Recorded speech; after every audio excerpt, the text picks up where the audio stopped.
morning. This is Pixie doing another video. Yeah, it's Brexit actually. Brexit today I want to talk about. I think it's quite ridiculous that you join a club, they claim all these great things, and there isn't really much benefit to it. Nobody directly, the people benefit from it. I mean, I'm all for people coming to the UK to work. They pay their taxes, you know, they fill in gaps in sort of the employment industry in some way or something. You know, that's all fine. But I think it's a bit of a joke. They're just not running it well. So we've said, look, we've had enough. We're out. You know, your club's corrupt or it's not. It's just like anything. Like if you went to gym membership and then they start putting up the prices, and when you turned out there's no equipment, you wouldn't want to hang around. But then if they turned around and said, I'll tell you what, we're going to actually bill you some ridiculous amount, so you can't leave us because your contract actually was for life. We forgot to tell you that part. You know, and actually we thought, well, we didn't really need to actually ask you to be a member. We just start deducting straight out your bank account because it was your employer that set it up. It sounds like a bloody pension. That's how they work. They think, oh yeah, you're in a pension, by the way. Sort of, you get something written to you, under the government guidelines you get a pension, and now you have to pay £30 a month or some. It's usually quite a small amount, but either way, you don't actually. It's not like they actually ask if you want to be in it, and then if you keep opting out, they keep shoving you back in it because they don't listen. I really don't think a pension is going to be worth anything. When I get to 70, I'm basically just going to keep working until I die of a chronic disease or something. I probably will do, probably with the Mongellas or something, or some other disorder. So I'll come back to Brexit in a second. The only thing I was going to mention, I think possibly if people coughing and a lot of chemtrails, maybe they're shoving things in there different, maybe they're putting TB in there or something. Because the market on antibiotics has come down. There's a guideline, they say, oh well, don't take antibiotics if you don't need it. But so they're creating a need for it. That's a theory. So yeah, definitely. But back to the Brexit. We don't really need all this this sort of trapped in a system. Where does this 30 billion go? So if I paid to get out of something because they made it up, I mean, what contract are we breaching? Usually, with any contract, they run yearly, don't they? So it's not like you subscribe to X amount of years or anything like that. Just make it up as they go along. And so, as a result, we can make it up as a line and say, no, so we don't have to pay you anything. Just walk out.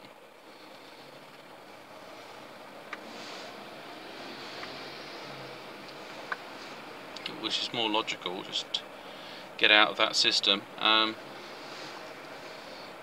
You know, we're not going to go for broke. I mean, like I say, what are they going to actually do with that money? That money's probably going to end up in Yonker or whoever running it, because we don't have any information about that.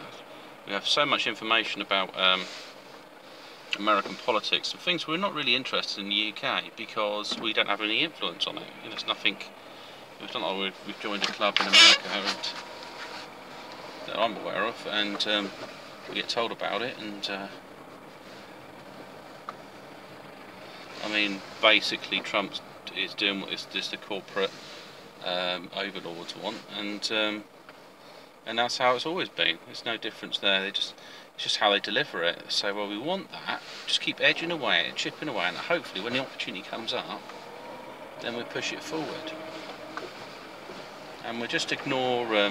We'll make up some false terrorism in this country, or you know, we get someone to drive a bus into a crowd of people, but we'll just ignore maybe the 100 people that we airstriked in a village. That they didn't know anything. They didn't even know the airstrike's coming. And you know, something in Israel about there being little rocks or something hitting the roof before the actual airstrike comes. Even so, it's not exactly a nice thing to do. You hear a noise and you think, what could that be? And then suddenly you hear a massive great boom and your neighbours are all blown up. It's really stupid. Yeah, we just need to get out of this money systems. We need a better system than what we got. you've got a bunch of rich fat cats at the top, depriving everyone below, and they have the capacity to put the world right in one day if they wanted to. Just have to shell out on resources. I mean, even if it was alone, people wouldn't actually hate them, would they? Wouldn't hate them if you delivered a load of water to a country, or set up water wells, or you pulled out a war in a region and you built an infrastructure. War and poverty are connected. So if you take away everything someone's got and you give him a gun, he's got two choices. He either goes and looks for food or a way of acquiring what he needs, or he uses it on himself because he's got nothing else to live on. It's quite simple. It's just like a survival strategy. When we lose everything, you go back to a point of just survival. It's not about religion. Religion's diverging into all these other things. I did see something interesting on Islam, and it's not Arabic. It went back further than that to like Syrian, and as a result, the translation of the Quran's not quite correct in some areas, and it didn't get made overnight by just a small group of people. It's obvious that it's collected together, it's accumulated. It's more probably the any verbal type things. But anyway, I can't really state, obviously, because people might say, "Hey, I'm offended by that because I strongly believe in such and such." But basically, if Muhammad and Christ sat down in a room, they could have a card game if they like. It won't be gambling, obviously. But they would understand each other's language because they both had Arrow, Syrian, or something like that. So it's like an Aryan type Syrian mix of languages, and then an Arabic. Well, basically it was adopted, wasn't it? That's the way to look at it. It's no different than our Bible got transferred into several languages. So it got transferred Hebrew into Latin, and before that it would have been even different language. It'd be very actually interesting because the Dead Sea Scrolls, what language are they written into? If they're written directly into Latin, then I mean they could be a sort of basically a translation of the original, so not the actual originals, because of the language they use. So that would be interesting. I'll look that up later, actually. Yeah, we've had enough of the EU. Going back to them guys. We're not going to pay out more billions. No one's asking how we spend the money. We have no control over this entity, and it doesn't offer us anything. I'd rather that we made trade deals and use that 30 billion to build relationships with the countries that have been financially abused by the EU, like Greece and so on. Offer them special deals directly, because I mean they're just caught up in this loan system. And what are they? It's like Wonga loans. That's what they are. EU. They just. I have to see where it went wrong, but we don't need to bank. They don't need to bank 30 billion and then put it towards warfare and stuff like that. It's just ridiculous. I mean, what kind of age do we live in that we want to keep on warring against countries for no reason? It's only the banking cartel that are interested in these things, because they're just setting up all the infrastructure of their corporations. It has nothing to do with people. It's nothing what the people want. People don't vote for all this crap. It's just chucked at us, and then all they got to do is package it and then try to blind us with it by keep on going on about it. Eventually they think we just ignore it and let it happen, and it's disgusting.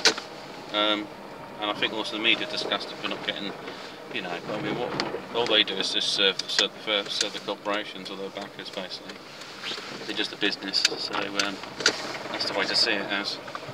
So once they've depleted a country, they're putting their own infrastructure in place, like oil refineries, their natural gas, take that.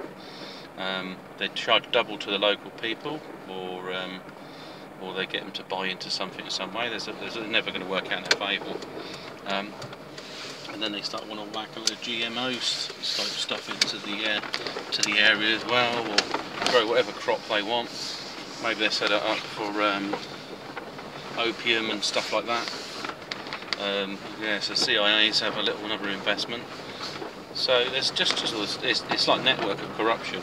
Now there's probably nothing I can do to change it, There may be nothing you can do, but I mean, certainly, possibly, you might consider where you put your money, because it's a banking cartel want to control these things.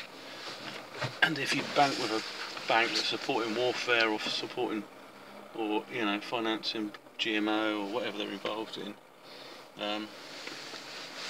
you might have no impact whatsoever, but at least you've actually put your money somewhere that you've got control, because they're using your money like you're an investor and you agree with all this stuff. And like, oh, it's in your best interest.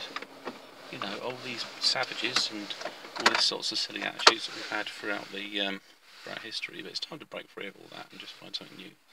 Anyway, this is Pigsy signing off, and thank you for listening to me.